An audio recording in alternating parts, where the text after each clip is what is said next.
Assalamualaikum warahmatullahi wabarakatuh. Kembali bersama saya Muhammad Alfat. Pada materi keempat kali ini saya akan menjelaskan proses user experience design. Jadi suatu UX itu memiliki tahapan atau proses. Oke, tanpa berlama-lama kita langsung saja ke pembahasannya. Apa itu proses UX design? Proses UX design adalah serangkaian tahap untuk membuat produk atau layanan digital yang nyaman dan memuaskan untuk pengguna.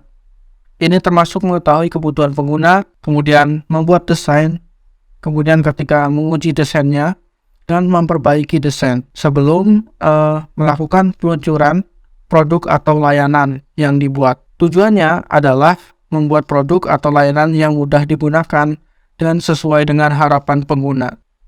Hal yang terjadi dalam proses UX atau User Experience Design itu meliputi yang pertama, analisis kebutuhan pengguna, kemudian skenario dan storyboarding, kemudian wireframing dan prototyping, kemudian uji coba, perbaikan dan optimasi, dan yang terakhir adalah implementasi dan peluncuran.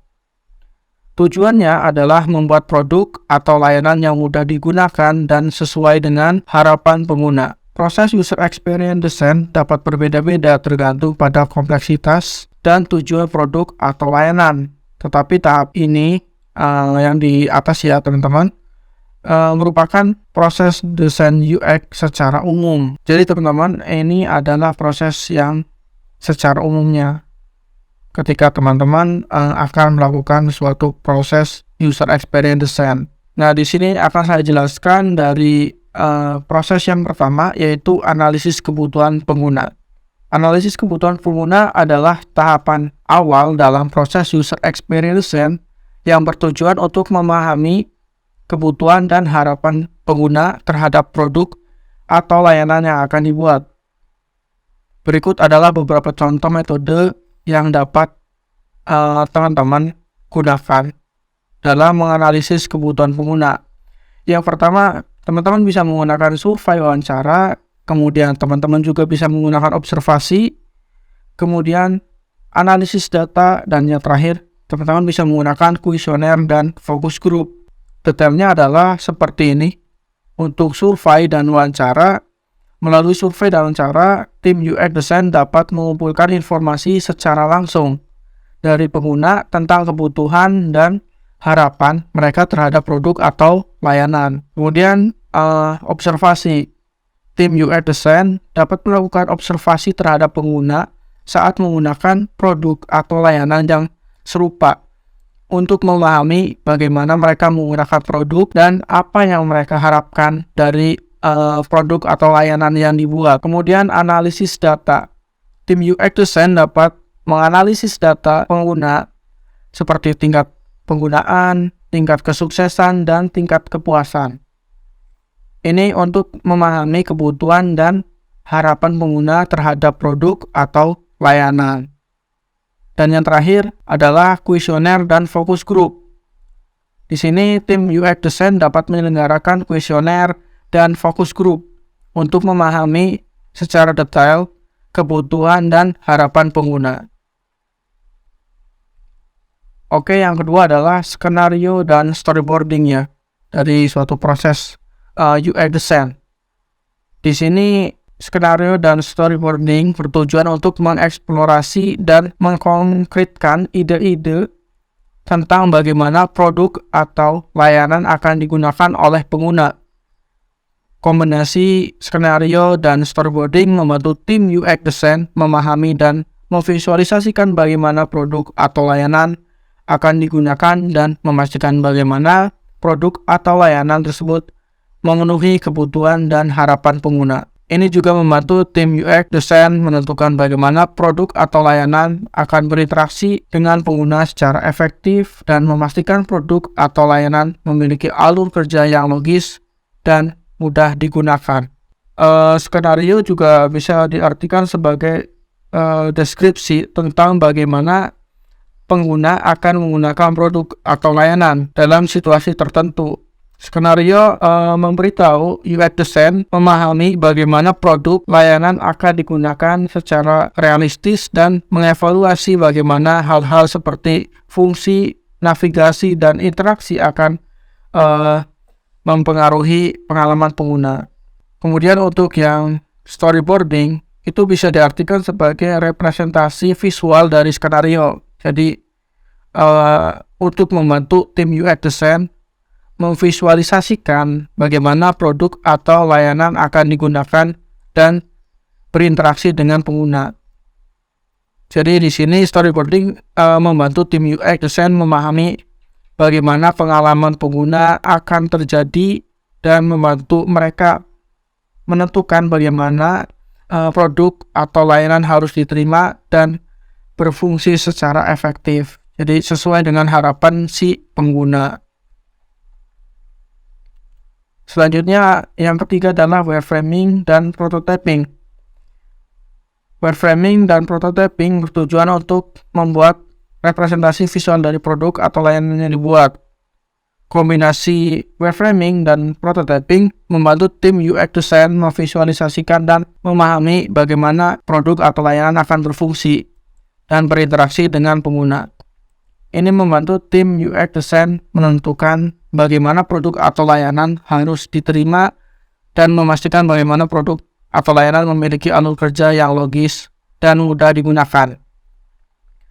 Wireframing dan prototyping juga membantu tim UX design memastikan bahwa produk atau layanan memenuhi kebutuhan dan harapan pengguna sebelum membuat versi akhir. Di tahap ini itu benar-benar harus dilakukan secara struktur ya, baik wireframingnya dan prototypingnya, agar alur yang didapat itu akan semakin terlihat memudahkan pengguna. Kemudian yang keempat adalah uji coba, perbaikan, dan optimasi. Nah, ketiga hal ini adalah tahapan akhir dalam proses UX design, bertujuan untuk memastikan bahwa produk atau layanan yang dibuat memenuhi harapan dan kebutuhan pengguna. Ini akan memastikan bahwa produk atau layanan memiliki alur kerja yang logis dan mudah digunakan serta memiliki performa yang baik. Uji coba, perbaikan, dan optimasi juga memastikan bahwa produk atau layanan yang dibuat sesuai dengan standar dan kualitas yang ditentukan. Ketiga hal ini memiliki fungsi masing-masing, di mana fungsi pertama yaitu uji coba bertujuan untuk menentukan apakah produk atau layanan memenuhi harapan dan kebutuhan mereka ya. Mereka di sini adalah pengguna. Uji coba memungkinkan tim UX design untuk melihat bagaimana produk atau layanan berfungsi dan berinteraksi dengan pengguna dalam situasi yang nyata atau situasi real gitu. Kemudian setelah melakukan uji coba, tim UX design akan melakukan perbaikan berdasarkan feedback atau umpan balik dari hasil tes dari pengguna. Perbaikan ini bertujuan untuk memastikan bahwa produk atau layanan memenuhi harapan dan kebutuhan pengguna. Jadi jangan sampai desain yang kita buat itu langsung dibikin tanpa ada tahapan uji cobanya.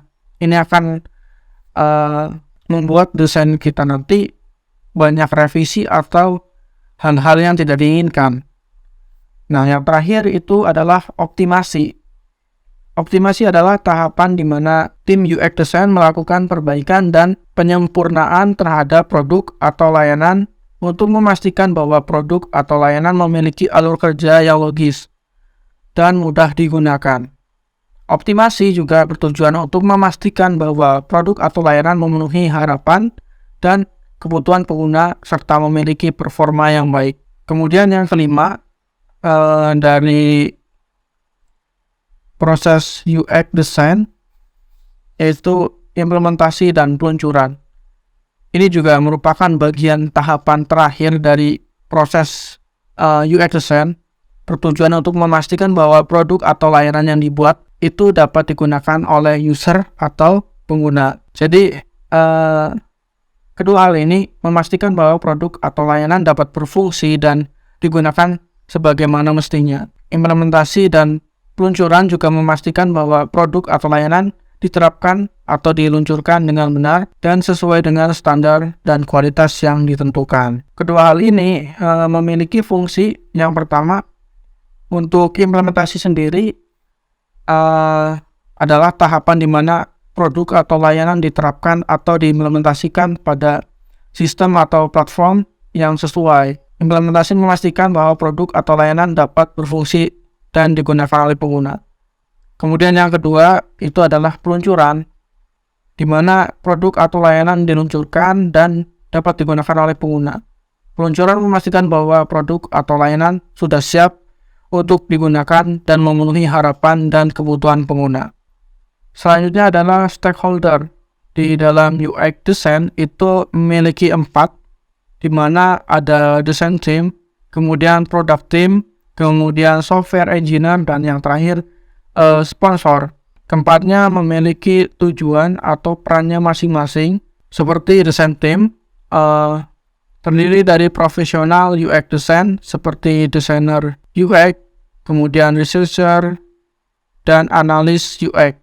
Mereka bertanggung jawab untuk mengelola seluruh proses UX design. Kemudian product team terdiri dari manajer produk, kemudian pengembang, dan pemasar. Mereka bertanggung jawab untuk membuat produk dan meluncurkannya ke pasar. Kemudian yang ketiga yaitu software engineer. Mereka adalah pengembang perangkat lunak yang bertanggung jawab untuk membangun dan mengimplementasikan desain produk ataupun layanan.